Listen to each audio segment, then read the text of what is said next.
G'day guys, welcome back to my channel. My name is Wildcard. Thank you for watching the Wildcard Rugby Show. Like, comment and subscribe. And yes, you are here today because it's time to read some rugby news. First up, the number one referee in Australia, Angus Gardner, has cited personal reasons for not being able to perform his duties as the referee for South Africa versus Ireland in the first test. It's okay, Angus, okay? It's okay to say you've chickened out from the referee role for this monumental test match. I would have done the same too, mate. Like, I don't want to end up on off the ball next week, or even worse, have Dr. Rassi make a video about me and make me famous on Twitter, right? I can understand. It's okay, you can just come out and admit that. But hey, Gus will be replaced by Luke Pearce from England, and Angus Gardner will be the TMO for the next week's match between South Africa and Ireland. So he will be involved in the test match in the following week. But yeah, it has caused a bit of a reshuffling in all the test series all around July. So Christopher Riley has been called in to referee Japan versus Georgia, as Luke Pearce was initially scheduled for that game. So Luke Pearce is actually a really good referee himself. So I think Luke Pearce is probably the number one referee in England right now, since Barnsley has retired. But yeah, it's okay, Gus. You know, completely understandable. It's high pressure with two incredibly passionate teams and fans, and I would have literally just said, I don't want to do this. There's no amount of money you can pay me to do this job, okay? Okay, maybe $1 million, I'll do it, okay? Unless it's $1 million, I will not do that job, okay? So, there you go. That's my quote, World Rugby. And so the Springboks, following the test against Wales in Twickenham, they have renamed a new 28 team. Obviously, the game against Wales, there were players not available for selections due to them playing overseas. Players, you know, playing the English League, for example, are not even allowed to play in that match because it's outside of the World Rugby scheduled test windows. So yeah, let's have a look at the updated squad that Rassi Rasmus has come up with.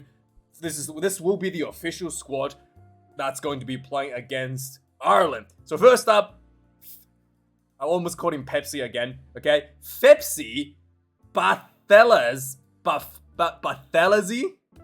Fepsi Barthelezi, Ben Jason Dixon, Peter Step du Toit. Come on, why couldn't you have a normal name like Peter Step du Toit, okay? Thomas du Toit, Ibn Netzebeth, Johan Huebler, Vincent Koch, Sia Khaleesi, Franz Malherbe, Malcolm Marx, Bungi Bunabi, Saman Morat, Franco Mostert, Ox Nche. Is it Nche or Ncha? Because I've heard people call him Ncha, and I've heard people tell me that his name is Nche. So let me know how you actually pronounce this, please. Trevor Nyakani, Evan Ruiz, Albertus Smith, Achi Snyman, Gerhard Steenkamp, Marco van Staden, Jan Hendricks Wessels, Jasper Visa. And the backline, we've got Lukamio Arm, very excited to see him returning. Curly Adams are also returning. Damien Dialenda, Faf de Klerk, Andre Esterhuizen, Afalere Farsi, Sacha Fangberg, Ngome Zulu. Very, very interesting to see him. I wonder if Rassi is going to consider him for the fullback, because, you know, with the greatest Springbok in history of Springbok, Damien Willems are injured, and Villa de Roo potentially having a bit of a niggle. We might see him in the fullback position. His goal kicking was excellent last week, so very interesting to see him play more again. Cheslin Kobe has been recalled into the camp. He was having some leg injury issues. He went to the doctors. He was dropped out of the squad, but he's called back in, so he's obviously fine. Jesse Krill, Willie Leroux has been added back into the squad. I thought, yeah, like I said, he had a bit of an injury, couldn't play in the finals for the Bulls. But yeah, maybe he was just in here to help. Not sure. So we'll have to see if he's actually going to be selected. Manny Lebok is back. Marco Zulu Mapimpi, Andre Pollard, Kobus Reinach, More Vandenberg, Edville van der Merwe, and Grant Williams. Grant Williams is the last player to be selected. So, yeah, very interesting selections, a little bit different. Just interesting to see how Rassi will shuffle this team up. I think one of the main guy I wonder is in the front row is the Bulls front row, if they're gonna get a shot at the start, maybe even coming off the bench against against Ireland because they were very good against Leinster, who are basically the Irish front rowers. So yeah, it'll be interesting if Rasmus will make that decision there. And also in the fullback position, like I already said, Billy the Room might not be 100%. Is he gonna put Sasha there, or is he gonna go for Afalete Fasi? And we'll have to see, because I thought Afalete Fasi was really good under the high ball, but it really didn't show much of a kicking game against Wales. But yeah, we'll have to see how and the fullback position is the most important position out of the entire Springboks team, pretty much. And so we'll have to see who's going to get in that privilege to wear that famous 15 jersey. So yeah, let me know your thoughts, and let me know what your thoughts and who Rassie is going to select for those key positions. Moving on, so there was an unfortunate injury to Cameron Hanekom, who plays number 8 for the Bulls. He was very good for the Bulls, especially in that semi-final game where they beat Leinster. He's had a hamstring tear, which means he's not going to be able to debut for the Springboks, which is really sad. The Springboks was also trapped in London after playing in Twickenham for the Qatar Airways NBS Saudi Money Cup. And they were stuck in the airport. Apparently, Qatar Airways don't have flights to South Africa. They sponsored the whole game and everything, but they couldn't fly the players home. So yeah, I mean, what a great way to promote your product, I guess. And so they were stuck in there for like 24 hours. Had to take another flight on Monday to get back into South Africa. So Rassie has come out and publicly stated he was not 100% happy with the performance against Wales. He thought there were execution issues. They could have scored more tries. But yeah, pretty standard stuff. I mean, it wasn't like no one's going to come out and say that it was a perfect performance, especially considering that they were playing against 13 players at one point in the first half and they were not able to score. So yeah, so that's definitely a bit of a head scratcher there. And also Wales was only 1 point behind, 13 points to 14 at half time. So yeah, it wasn't definitely a margin that nobody was expecting going into the halftime between these two sides. And Warren Gatland had to reshuffle some of his players as well due to the unavailability of a lot of his players playing in England. And there was some talks that there were one player that walked out of the training camp, Sam Parry. Apparently, he was called into camp to support the hooker situation because there was people missing and people injured. And then Warren Gatland was like, we just need you here for this brief period. We don't actually need you for the tour to Australia. And Sam Parry believed that, that was disrespectful for Warren Gatland. I mean, it depends, right? If you pay money, like, what do you care? If you pay money, I think they pay you like what?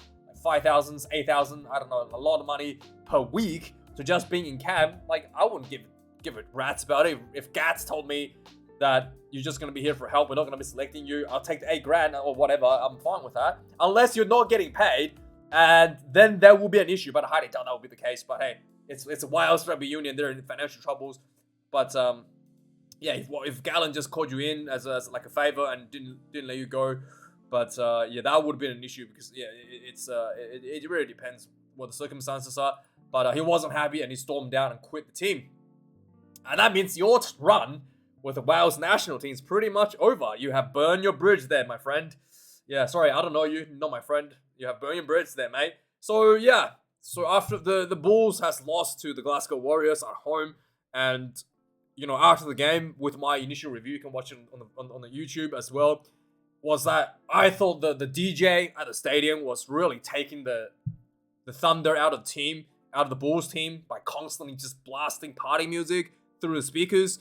And it turns out I wasn't the only one who thought that was the issue, because it was really like distracting for both the viewers, and I can't even imagine being on the field having just party music blasted through the speakers constantly. And there were people saying in the comments like, oh no, it's how you promote the sport. It's always atmosphere, how they always do it.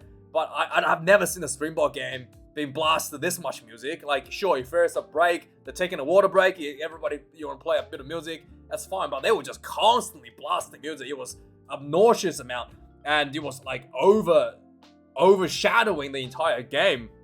So yeah, there was a lot of people who actually came out and said that it was pretty much like a disco instead of an actual game.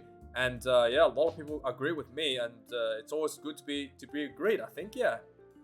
And yeah, and I really felt that Glasgow played really well. Didn't let that situation affect them. Whereas the Bulls, yeah, really looked like they were in celebration mode at halftime pretty much. Came out and just really didn't look like they want to be there anymore. They're ready to get down with the drinking. And Glasgow was like, nope, the game ain't over until the music stops. Literally. And yeah, and the music stopped, game over, and they lost. The Bulls lost. And so another guy that is been going overseas to Oyonnax, a team that has been demoted down to the Pro D2 from the top 14, and is the Chris Smith is being signed to go there. So the guy that's going to be moving overseas. Now let's have a look at the next most important thing, the Wallabies squad selection. So there's a lot of new players being selected for the Wallabies, and you know, my initial thought is that, man, I really admire Joe Schmidt. Because he has really taken upon himself to make his own job extremely difficult to try to make rugby in Australia a better environment for everybody. Unlike Eddie Jones, who took every opportunity that he had and wormed himself out of the position as head coach was an excuse, like building towards the future, by flushing the Rugby World Cup down the drain, Joe Schmidt has actually committed to what he said what he was going to do, which is to select a team that is purely based locally in Australia, which I really, really admire that, because a lot of talents are missing because if you don't select overseas. Unlike Eddie Jones, he actually had the overseas restrictions scrapped for him, so he could have selected as many overseas players as he wanted. He was not actually obliged by the Matt Giddle law when Eddie Jones was in charge. And I'm sure if Joe Schmidt had asked for overseas players, Rugby Australia would have just said, yep, sure, no worries.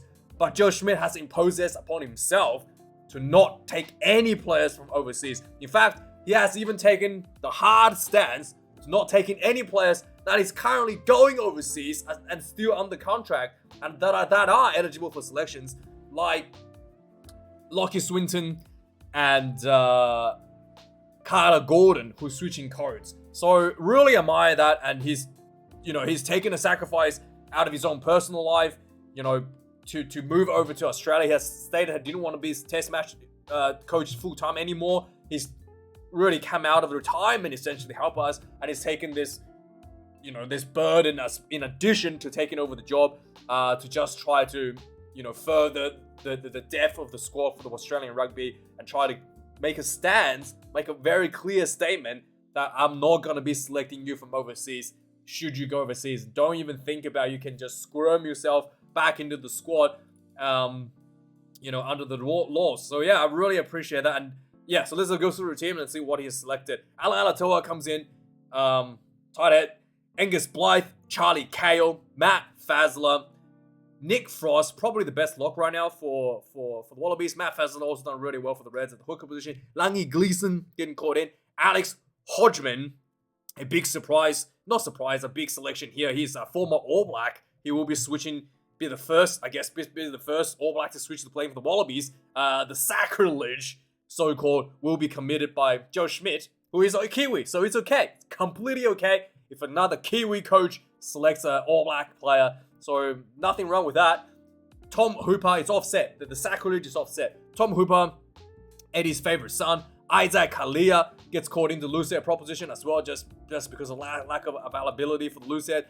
Fraser McWright, George Enesa, Zane Nongo, Billy Pollard, Lucan Salakai Loto, who really hasn't played much at all. I thought he was actually an overseas player initially, but he's actually contracted with the Rebels. He hasn't played much games, in fact, at all. I don't know. I don't think he's played hard at all, if any, for the Rebels. Ryan Smith, James Slipper, Tanelo Tupou, Rob Valentini, Jeremy Williams, Harry Wilson, and Liam Wright is the forwards. And in the back line, big return, Curly Beale, the guy who got a yellow card last time we played against Wales. So yes, Joe Schmidt deciding to give Curly Beale another chance at his career and another chance to redeem that yellow card against Wales. And yeah, very happy to see Curly, and I'm a really big fan of Curly, in case you don't know. So it would be good to see him back. Yes. And Filippo Tangunu has been called in as well. He's been playing outside center for the Rebels, so looking for a bit more diversity. Ben Donaldson, probably the best player, number 10 option right now for the Wallabies. David Filiuai. This guy, I don't know who he is. You can probably tell me who this guy is, and no, you can't tell me. If I don't know this, what would you know? He actually plays for the Rebels. Again, looks like he's been selected for his utility. I'm pretty sure he plays winger and center, or winger and fullback. So he has a bit of a utility, but I'm very surprised to see him being selected instead of the junk out dog, Tim Ryan, because like I said, I don't remember much of his performance at all this season. Do you? Please let me know if you remember what David Feliuai, I can't even say his name, has done this season. So that shows you how much I know about this guy. Josh Fluke, Jay Gordon, Len Nikitau, Andrew Callaway. Andrew Callaway might have to play the wing because Tom Wright is the best fullback by far right now. So we'll have to see how he's being used. Andrew Callaway, Darby Lancaster, the beekeeper, Noah Lolesio, Tom Liner finally might be getting his cat. His daddy will be so proud. Oh, he sees Tom Liner is the favorite son. Okay? Who cares about the other guy, the Italian one? No one cares about him. He's the favorite son. He's dad's favorite boy, Tom Liner. And boy, exciting to see him debut. To be really honest, I'm looking forward to that. Tate McDermott, Hunter Paisami, Dylan Peach, Hamish Stewart, Nick White, and Tom Wright. So lots of injuries as well for the Wallabies. And some players, Corey Tu going to play for the Sevens team. But yeah, a lot of uncapped new players and a lot of excited players that I've been wanting to see getting a cap from the Reds team. So I'm very happy to see that. And yeah, outside of that, let me just double check my notes. Yeah, some big names did miss out on the game. Darcy Swain, already talked about Tim Ryan. Jordan Ulesi from the Rebels in the hookup position, he missed out. Joel Campbell, the fullback, missed out as well. Isaac Rodder, someone that I had initially, like Isaac Rodder and Darcy Swain were actually my starting picks for, actually not starting picks, but my picks for locks, either starting or on the bench. Nick Frost is will be on the start. So Darcy Swain or Isaac Rodder would be in the starting position alongside of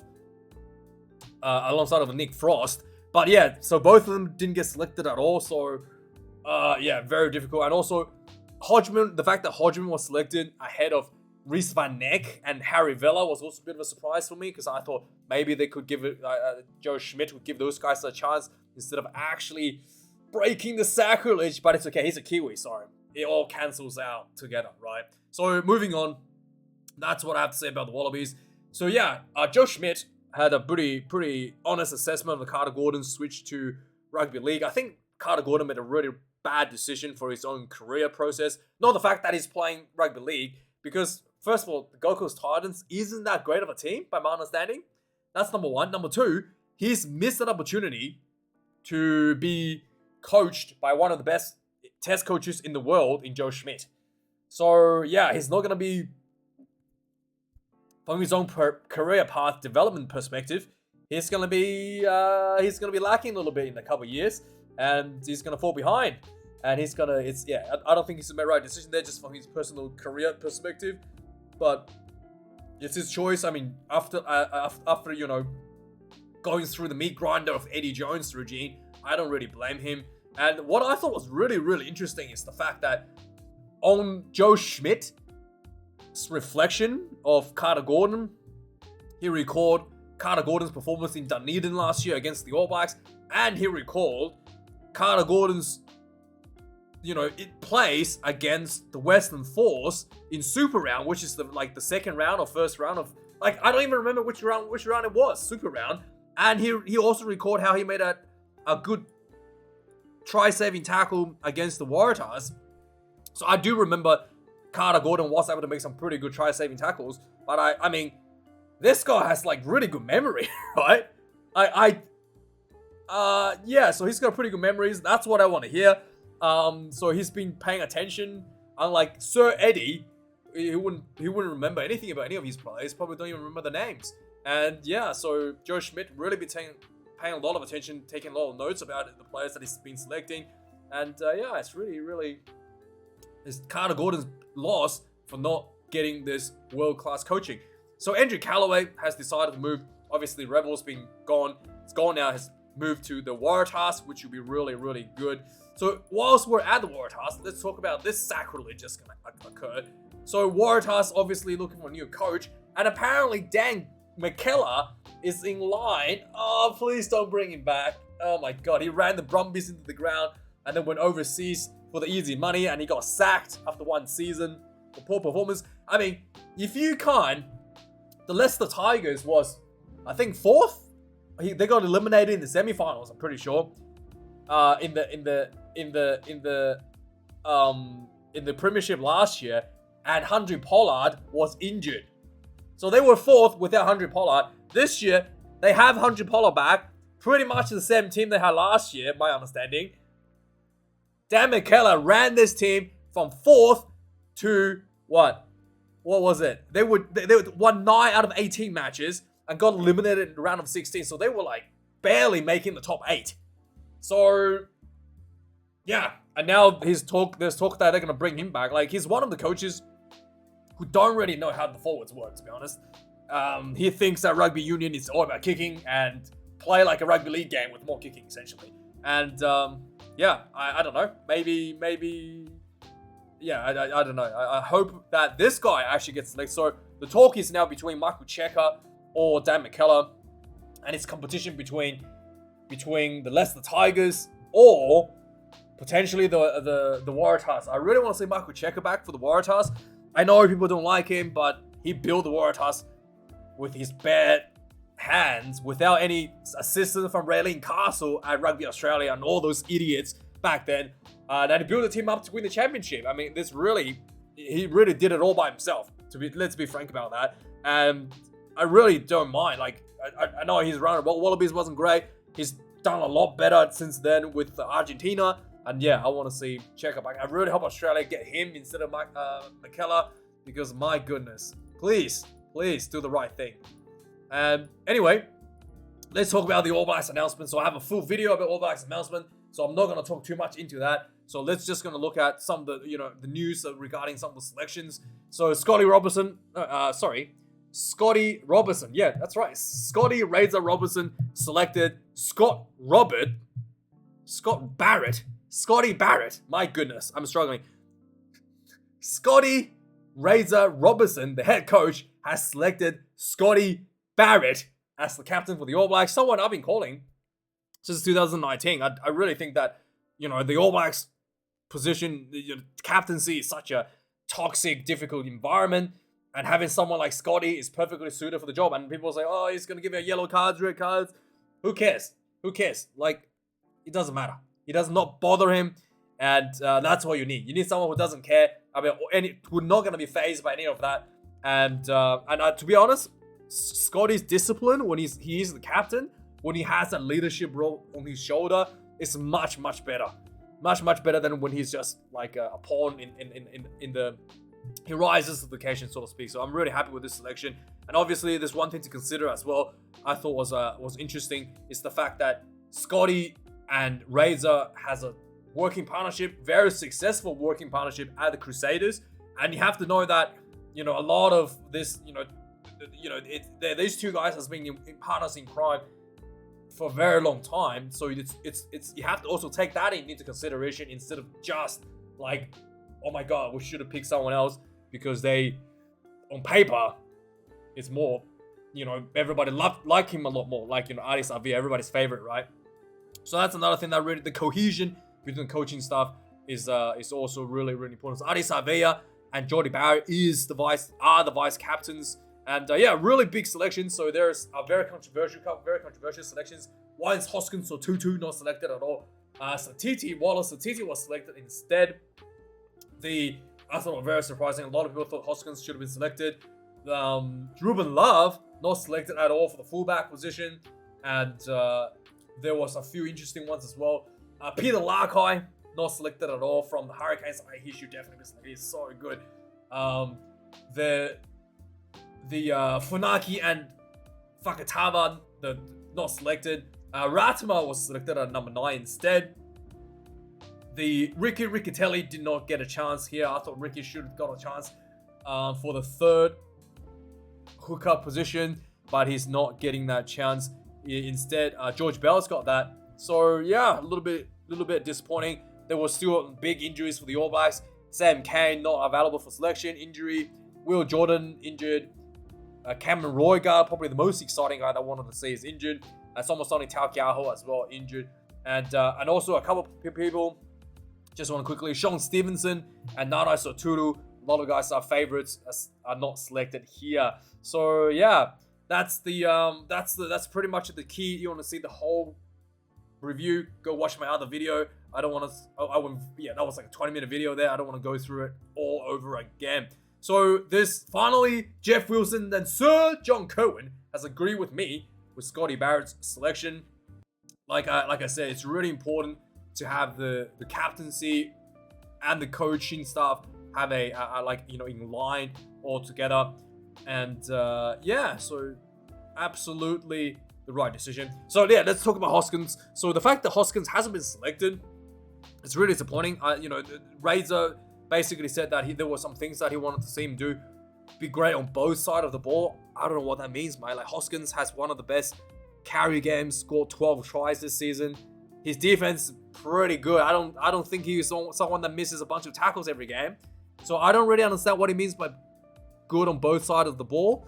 But yeah, I don't know. I don't know if that was the good reason for not selecting him. And on why he selected, what's his name, Wallace Satiti instead. He said that Satiti played really well in the quarterfinals and in the semifinals, which is true. But Hoskins Sotutu played really well for the entire season. So almost like he didn't watch the whole season and just selected based on the performance in the last two games. So yeah, and he did mention that a lot of the selections was based on the fact that the players can play multiple positions. Like Satiti can play all three positions in the forwards, except for the front rowers, obviously lock, number 8, and flankers. And he also mentioned that Satiti kind of just like his dad. So yeah, so hopefully he did not select Satiti because he knows Satiti's father, because that will be a bit of a cronyism. But yeah, good luck with that selection. But the Hoskins Sotutu issue goes a bit further, because Hoskins, his mother is English and his dad is Fijian. So he's actually available for selections for England and Fiji next year if he doesn't get any time with the All Blacks. And I think England will be looking at him very carefully, because Hoskins Sotutu is a lot better than pretty much all the English loose forwards except for Ben Earl. Yeah. So we have to see. We have to see what they're gonna do with if he's gonna switch or not. So yeah, big decision there to be made for him. And if he plays for England, he's gonna make a lot more money as well. So you might as well just go there and stick it to the All Blacks. Stick it to Razor Robertson for not selecting him. A lot of people are disappointed. I would not blame him if he does that. Anyway, moving on. Peter Lakai has signed a 3-year deal with Hurricanes. He's so good. He's only 21 years of age. One of the outstanding players of the season. We're going to talk about this. Moving on. So there was some talk about Israel Dag was talking about, missing the days of Super Rugby play with South Africans. And Francois Stang is currently the managing director, the director of rugby at the Cheetahs, and he's reached out and said, hey, Cheetahs would love to join Super Rugby, and it's #confirmed for next year. And finally, lastly, apparently if you're in UK and Ireland, you can watch England thump Japan on Rugby Pass TV for free. And you might be wondering, why am I promoting this, right? And here's why. Japan spent all this money, millions of dollars, getting Eddie Jones to jump ship and build towards the future, mate. And Eddie Jones, obviously, the amount of garbage we talked about before getting flogged at home, I don't even want to go through it. It's just, he's lying every time he opens his mouth. It's just wasting your life. Every word you listen to Eddie Jones, you're wasting your life. And so Japan spent all this money buying all the players from overseas. They spent all this money poaching coaches, trash World Cup losing coaches from overseas, and yet they can't buy any proper cameras. I was wondering when I watched this, why is this grass and everything looks so terrible? It literally looked like, you know, like I'm watching watching this game being shot out of a camera made in the 1990s, and I was like, maybe that's just the color of the grass. And then a fan actually shot the national anthem with the camera phone, and it looked so much better than the actual footage that you were gonna see on TV. Like, what? How could you have cameras that are worse than people's phones? Like, look at this shit. Does that look like a professional camera? And this is not because it's YouTube. This is actually what you see. What I saw on Stan in the live broadcast. This dodgy, awful crap.